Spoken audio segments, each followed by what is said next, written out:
Hi, my name's Sarah. And I'm Addison. At the age of 5, a month away from turning 6, I was diagnosed with ALL, which is acute lymphoblastic leukemia or blood cancer. Because of my cancer, I couldn't go outside. I couldn't like go to public schools because there was always that large risk of me getting sick. You could, it just wouldn't be ideal. Yeah. So, lots of I had a friend while I was going through treatment who she was in the hospital and she was constantly getting sick from all the germs in the school. And our saving grace was from as long as I've known, we've online schooled.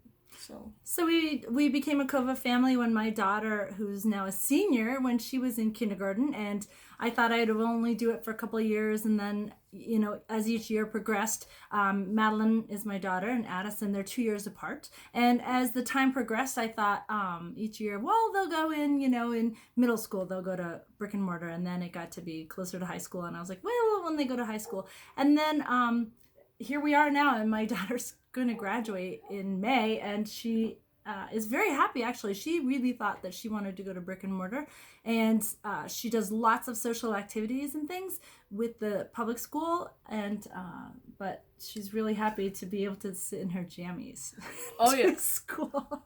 that is one of the best and useful parts of school with cancer treatment, or if you're just busy, if you travel, or if you do anything. If your mom's a good cook and makes you hot breakfast every day and hot lunch. Yeah, it's great because you can really do whatever at your own speed as long as you get your work done. Then that's all that matters. You can do it a week ahead, or if you have an emergency come up where you need to maybe be in the hospital for a week, it's fine if you just double up on lessons for the week after. So, yeah, as long as you get your school done, you can really do anything. So, it's very useful. COVID's been amazing for us because Addison was diagnosed 1 month before kindergarten graduation for COVID. And I remember we went to graduation, and there he is, like standing way on the side because his immune system was so low. And he was walking down the aisle, and his teacher, who'd been his kindergarten teacher, was holding his hand, and she was amazing. And he was bald and bloated, and it was just such a crazy moment, and we didn't know what the next day would bring. And he ended up having 38 months of consecutive chemo with 20 spinal taps.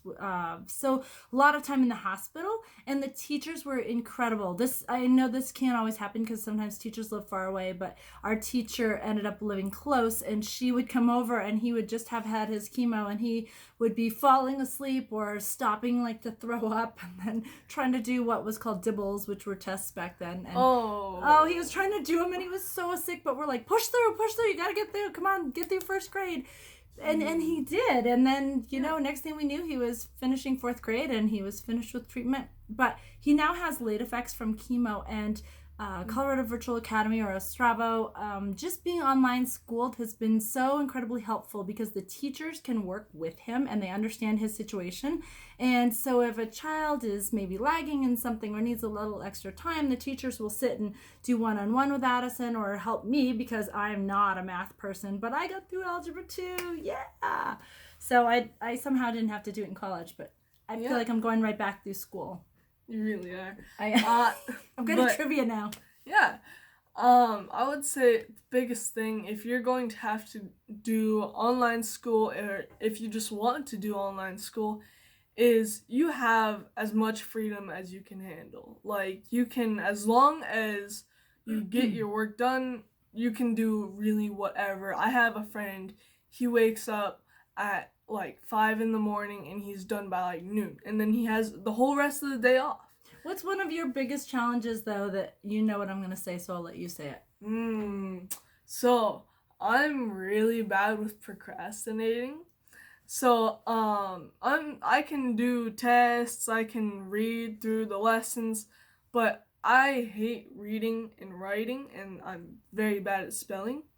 So, That's chemo damage. yeah, so doing the like writing assignments, I'll sometimes procrastinate, I'll push them to the side, and just play video games, watch Netflix.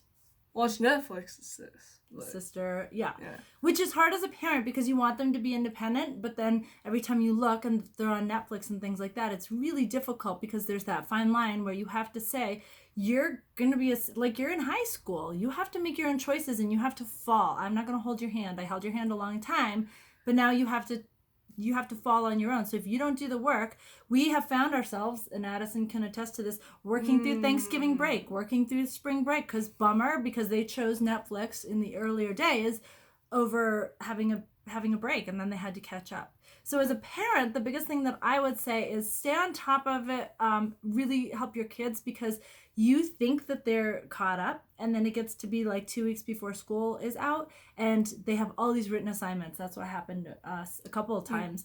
All these written assignments that are due and everybody's freaking out. And it doesn't have to be that way. So I know that the school has changed a little and they have that to-do list, but really stay on top of it, because your kids think that they're finished and then you look and it's like there's 5 assignments. Yeah. They maybe did the lesson, but they didn't do the assignments. So you really have to keep an eye on that. Well, in this school year, for better or worse, it has changed a lot. So you have to do each assignment before you move on. And that could be hard for multiple reasons, but it also could be good. It keeps kids from, like she said, just going on and going past the written assignments and just going through all the tests, and then come end of year, you have like a month's worth of written stuff. But with this one, if you have like a written assignment and it's taking you maybe a little bit longer, then you can't keep going. So it's really hard to like, if I have a assignment that takes like maybe 3 days to do, and I have the assignment and then 3 days of tests, I can't get to those tests until I turn in the assignment. So don't get behind, and parents and students both. My biggest thing is don't give up. There's going to be days where you just want to pull out your hair and you are not going to like your kid very much. Your kid's not going to like you. Last night. Yeah, but don't give up. I mean, I was helping with this assignment and we were up till like midnight or trying to get this. I was not happy. Yeah, it was not fun. And sometimes you just feel so overwhelmed.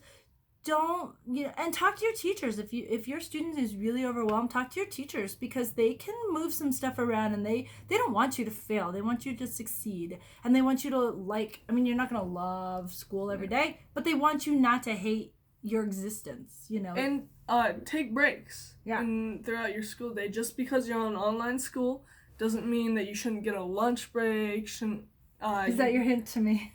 No, I get a lunch break. But everyone needs breaks. You can't just work constantly all day, every day. You need to take a break every once in a while. The other thing is, too, you can do things with the brick and mortar school. They go to homecoming. Addison does track. He was on pole vaulting. My daughter did theater. She did softball. You just have to work with the school and talk to the school district. I know that they can't just go to a dance. They have to have someone escort them, but it is doable. And these guys are super social. Yeah. So some people say, oh, you're a homeschool kid. Maybe you don't have as many friends. Maybe you don't get out much. But let me tell you, my sister alone is probably one of the most popular people at the high school near us. And she doesn't go to the high school. They don't even know that she doesn't go to the high school. He did student council, too, at one of the schools, and he was walking in the hall, and the teacher's, yelling at him, saying, where's your pass? And he's like, I don't even go here. Yeah. And his sister had the same thing.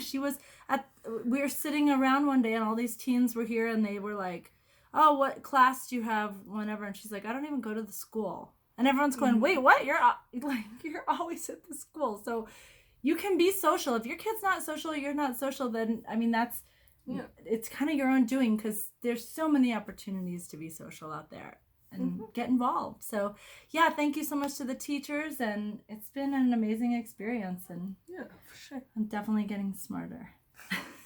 I would hope so. Okay. Stand up to cancer. Yep. I do not have time for cancer. Bye, y'all. Thank you.